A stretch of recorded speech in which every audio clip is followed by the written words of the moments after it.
Jason's right in front of me on the camera. We're in Houston at Great Growth Solutions this week, and we were sort of tasked last week to sort of give a brief demonstration on some of our products for those who might not be as familiar on how our stuff sort of comes together and works in the real world. So we're going to basically start off. We're just going to sort of review our basic iFactory supply kit. This is sort of how it comes. Again, you can Google in, you can sort of see, zoom in. Has quite a few items. And I have them laid out here. You can see that we have our March, it has basically has a custom kit that sort of, if you're not familiar with how our stuff works, it sort of has an instruction book in it. And it's sort of laid out on how we sort of want the process of our medicine. And these are labeled in time frames of how much time it's going to take for you to die from a preventable cause of death. So basically they're saying you're going to bleed out before you have an airway problem, and then you're going to have an airway problem before your respiratory is going to kill you, and then so on down the line. And we're sort of going to cover the basics of each kit. So for massive hemorrhage in this kit, well, let me back up really quick. This kit also comes with a set of gloves. I don't have these ones on, but this is a set of gloves, and it comes with an eye patch. So the massive hemorrhage piece, R, as you can see, everything that's R is related to massive hemorrhage. So we have our Celox. In this kit, it's the Celox Rapid.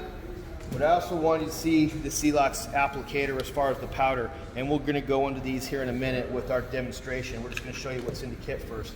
I also sort of like to put the rolled gauze piece in there because you potentially could use this in the massive hemorrhage part of it as well. It's not color coded for that, but I also potentially like something to talk about. We have our patented TMT tourniquet. It's nicely wrapped up, and it's packaged way tighter than this. This one's been being used. So again, I'm going to talk about the use of that. So this is pretty much the massive hemorrhage part of it. Then we move on to the airway. It comes with the nasal trumpet with the lubrication pack. These are the non-lubed version of this. For respirations, has the Sentinel chest seal. Let me grab one.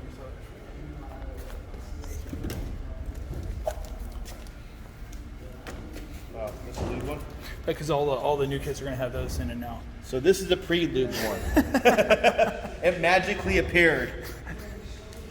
Then we have our Sentinel chest seal.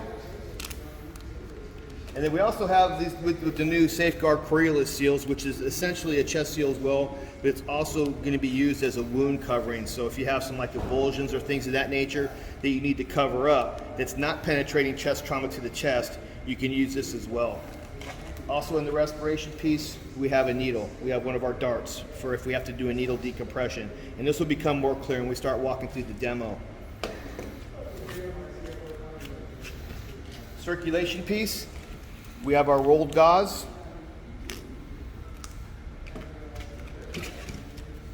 We have our battle bandage. And then we have our battle wrap. So that's pretty much what comes in one of these kits. And we're supposed to sort of systematically move through a patient. So we're supposed to take care of the massive hemorrhage first, as I said, the airway second, respirations third, circulation fourth, head hypothermia, which we don't have anything to demonstrate for the head hypothermia piece, but we would like to use a Mylar blanket or something along those lines that we put I'm not even sure what was our product for that, Jason. Which is for the March? For the Hawk or the well, we have the Hawks. And we also have the hypothermia blanket. It's just the one, right? Yeah, the little emergency blanket. Yeah, the emergency blankets. So again, that's Jason, my partner, piping in from behind the camera. So we're going to get started here really quick. We'll take a break.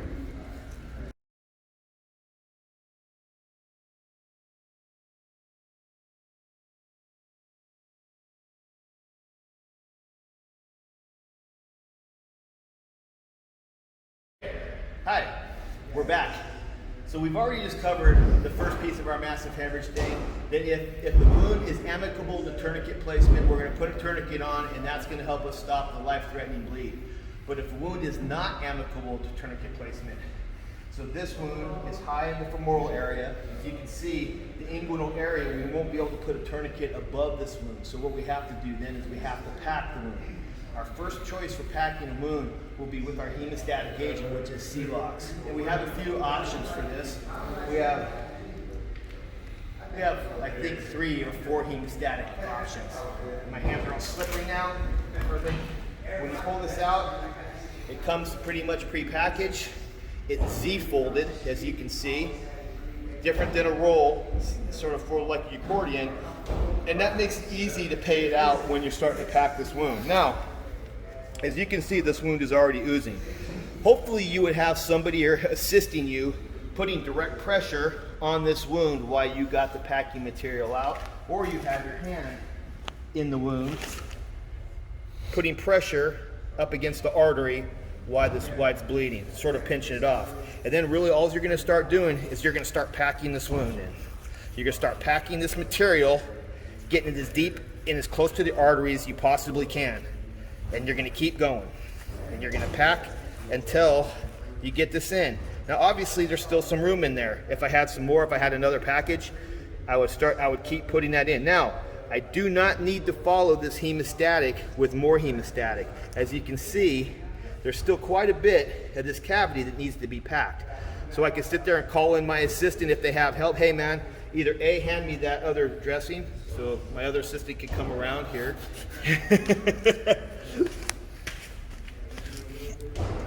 Here, Mike, you want me to open this for you? No, I got it.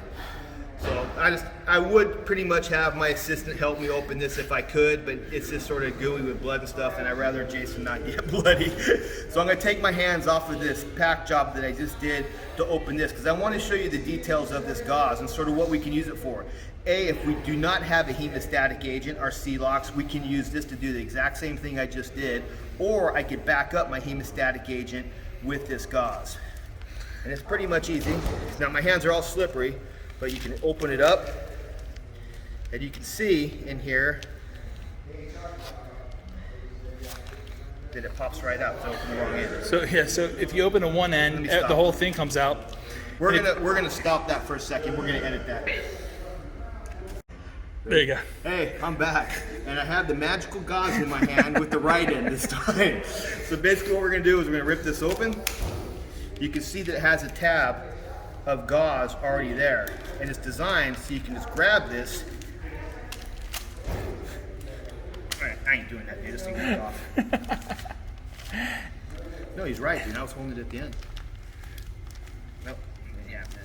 Stop it. So there's no question that the roll gauze is a challenge, to be quite honest. But it's you can see here there's fighting. It's fighting. It's crushing it. We've been just so you guys know, we're not going to sugarcoat anything. We've been struggling with this for the weekend with the students and instructor. So it's been tough. And even though we think we came up with a solution. And I would call myself a professional. So anyways, we're back to this. So now, finger, uninterrupted, pressure on the wound. Now I have my gauze, and I'm gonna do the exact same thing. And I'm just gonna jam this gauze into the cavity as well, as best I can. And I don't really need to be surgical about this. I wanna get as much of this meat in here as I possibly can while holding that direct pressure to create that nice apex to apex pack job. So you're pretty much packing all the way around to keep that pressure on the artery. The hemostatic agent is where the artery was disrupted. It's doing its job by forming that clot there. And sometimes that hemostatic agent is enough to fill the whole cavity. But when you have a large cavity like this, you don't need to fill the whole thing up with hemostatic agent. You just back it up with some type of non-hemostatic agent, be it Kerlix, or if you don't have that, sometimes you have to improvise and use other things. But right now it's Kerlix. So you can see that I have a really nice pack job, and it's really tight. And in the real world, we would hold pressure on that until we had the ability to wrap it with one of our battle wraps or battle dressings and continue to move on through our patient. All right. So as you saw, I had the hemostatic gauze, and I put it into the cavity, and it was pretty easy. But there is some places where you might want to use some granular hemostatic. So the gauze is impregnated with what's on this. And it's pretty much just an applicator. It's a little bit difficult to get out of this package. I do remember these. Should have got it ripped open. And as you can see, it's a two-piece applicator with a sort of piece right there. And it has a top here. you pop that top, and you're basically putting a syringe together. Now imagine that hole being a small tract bullet hole, not a large one that we have there. So you simply push this down as best you can, and then you're going to start applying product while you withdraw.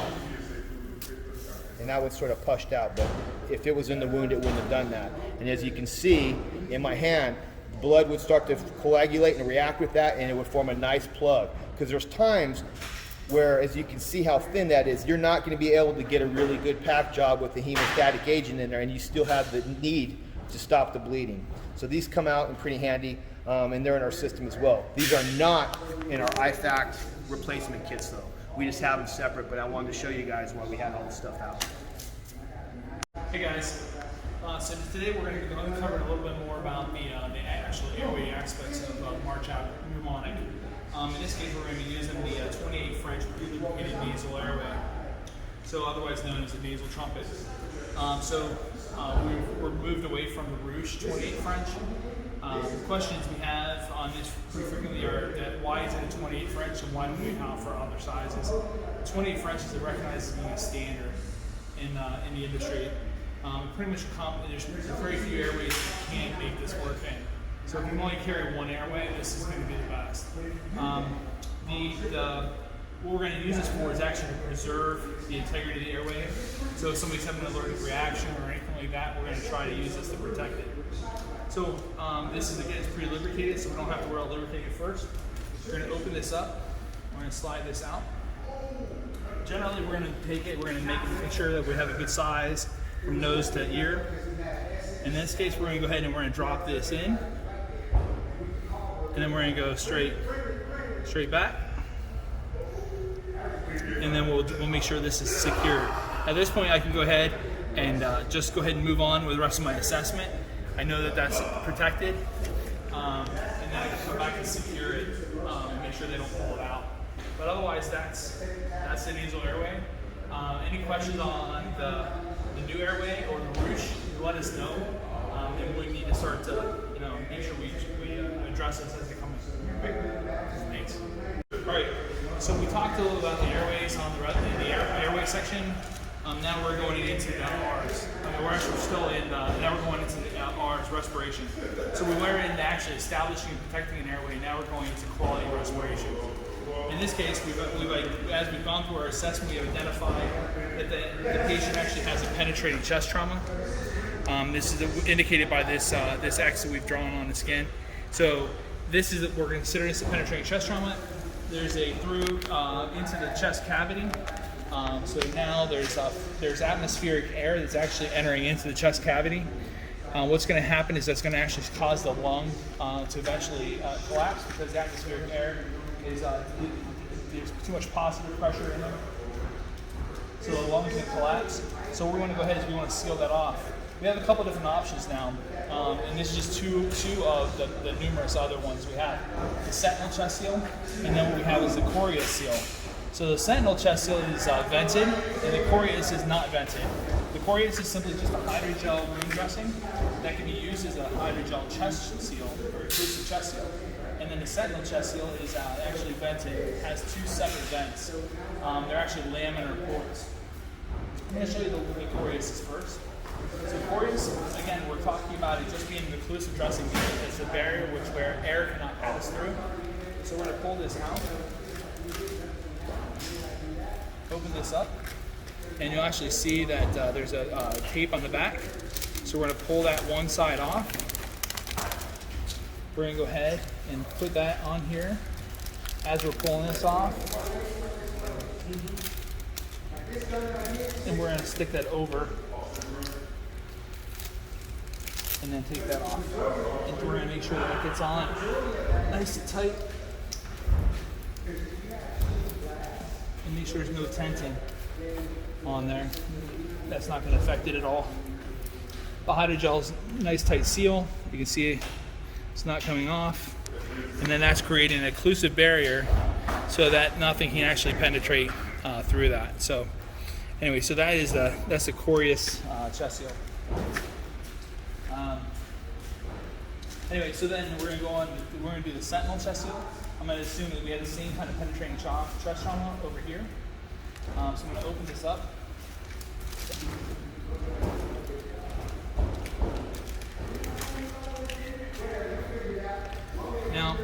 Now this is, you can see the one side, number 1, and number 2. We're going to open the number 1. We're going to see those red arrows. Those arrows are designed to actually go facing down towards the ground.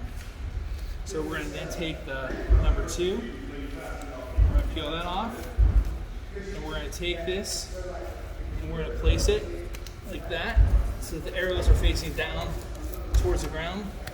You'll see there's a port here, and there's a port here.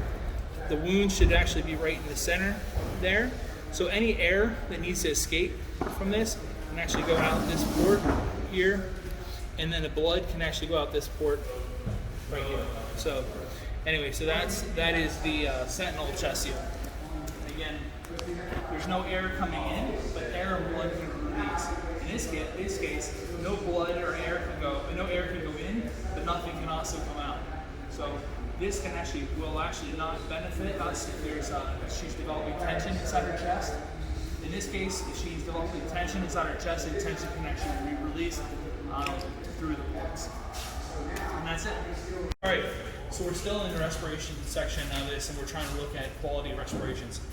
This is actually our DART product. It is a 14 gauge, 3¼ inch needle. Allows us to actually be able to do chest decompression. So chest decompression, we talked about on the chest seals, is in the event that either of these seals have not been able to, this one will not allow us to avoid tension pneumothorax or hemothorax. This one will allow us to prevent it, but in the event that we still develop it, even with those in place, we can go ahead and use this needle.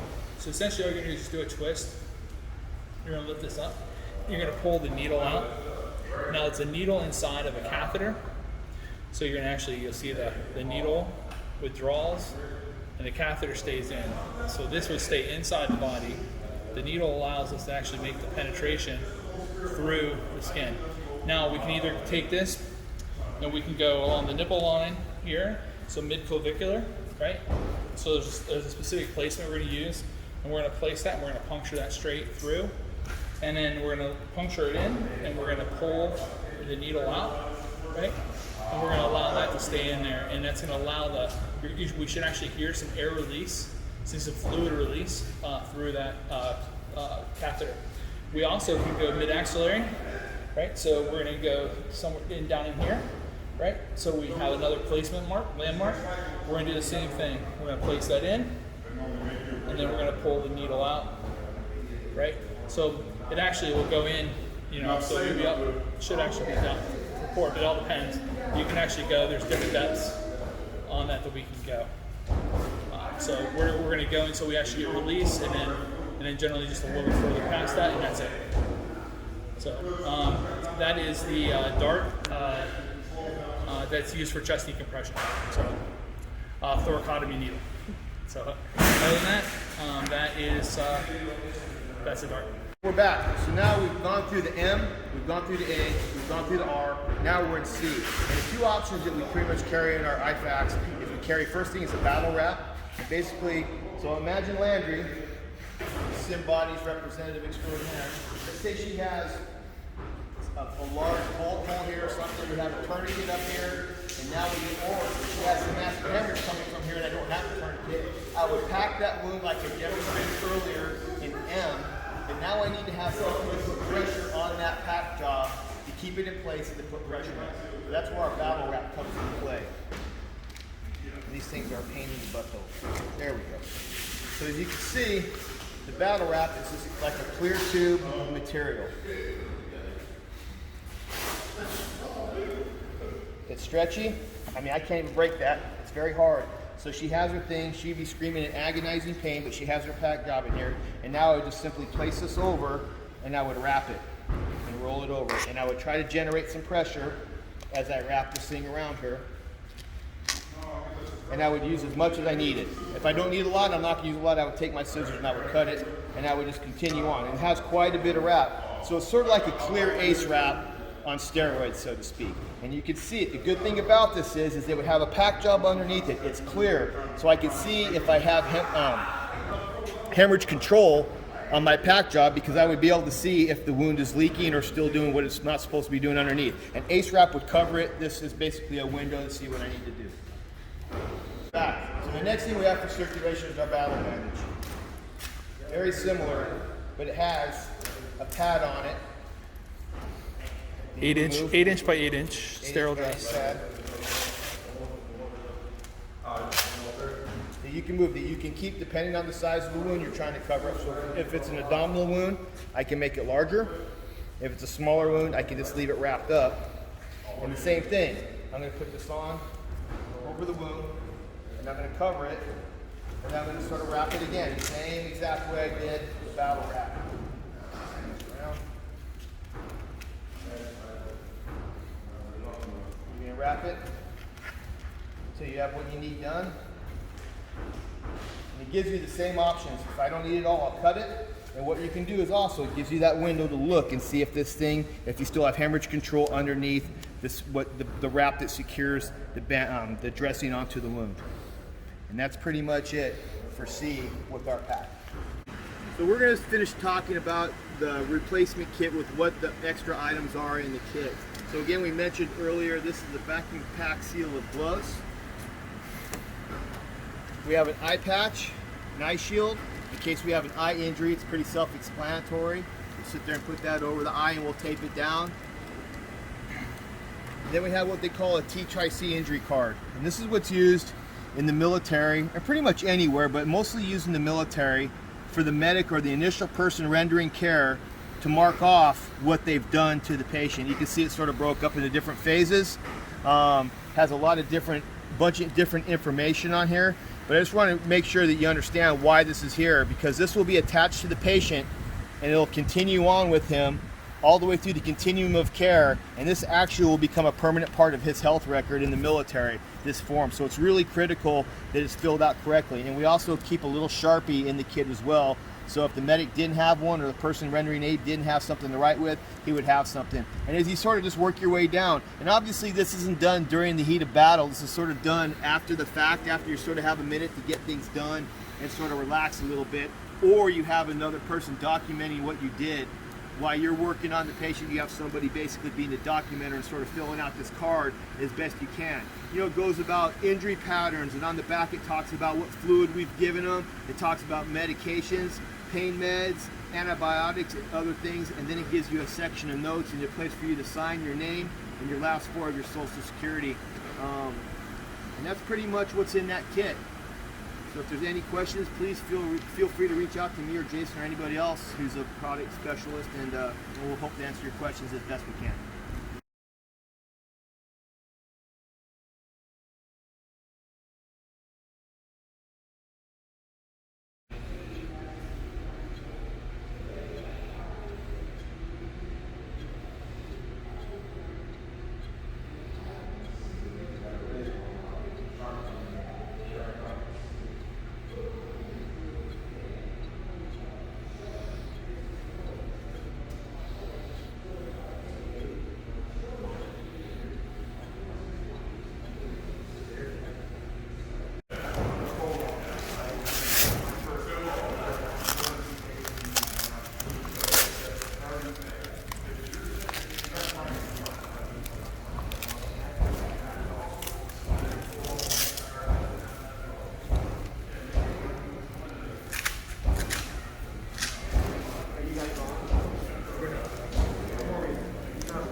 Shot, right? Yeah. And so the first thing that I did was, even if I can't visualize it because it's just full of blood, I know nerve, artery, vein, one, you know, because being medical, but trying to figure out where that's at. Thinking about where your arteries run. And so I basically can get in there, find it, make sure no more blood is pooling, and then from that point, just like you were doing in that room, you're actually doing it, right? And so at this point, I'm holding this in my hand. Gotcha. I could basically take that gauze, and as long as I'm packing towards the opening, I'm good to go. But what we're gonna do now is let you guys do this. I'm gonna take that, we have that clamp.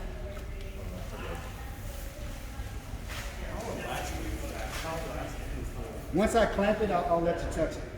I just don't want it to squirt on anybody. I mean, it's crazy that I can feel that pulse like that right now.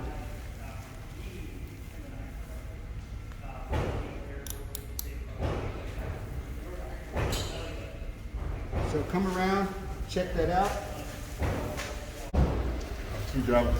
2 gallons. Oh, I thought you meant like this, right? No, I mean like the whole time, right? So all of that training, and then especially when these cavity suits, so you got hemostasis right there, right? Yep. So that, and then you take your finger out, and now if I want to sit here, because this is the chitosan, you see that? Yeah, that's kind of. It's already doing what it's supposed to do. We don't have no blood pockets, right? We don't have a lot of pooling coming up. We're good to go. Okay. Good? Yeah. All right. Cool. Thanks. Who next? Who wants to feel how this is going to be? It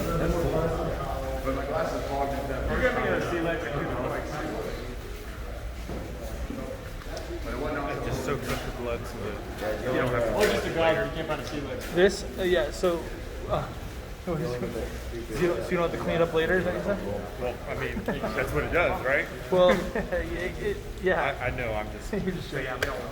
But yeah, so if you can actually look at the chitosan, if you look at like what, so when Eric did the virgin gauze, if you actually squeeze this, you can actually squeeze blood out of that. But with that, it becomes that mucoadhesive. You can squeeze. It's really hard to squeeze blood. Hey, watch your face. Yep, got it.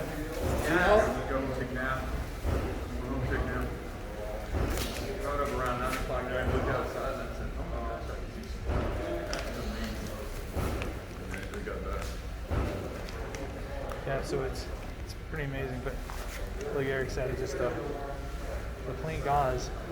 It works. It just takes a little more. And that bleed, you don't have it. More experience and devotion to be put on this.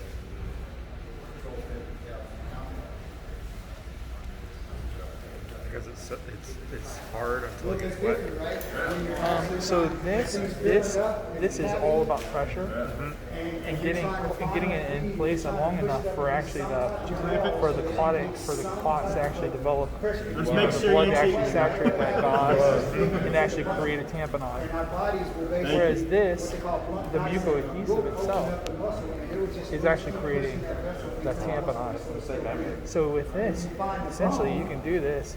You have to fill the whole entire cavity. You fill that full tight in here. All he has to do is be able to get control of it, and then go to the next wound, and then come back before you move, and pack the rest of the cavitation and secure it in place before you do patient movement. basically adhere to. Whereas this, you really have to be really careful because you can destabilize that clot really easily. Yes, man. With that, it creates a very stable. You want? Oh, he running this. Who next? 'Cause Thank you for educating. Oh no! It's you. So why does he go old school? Why does he prefer that?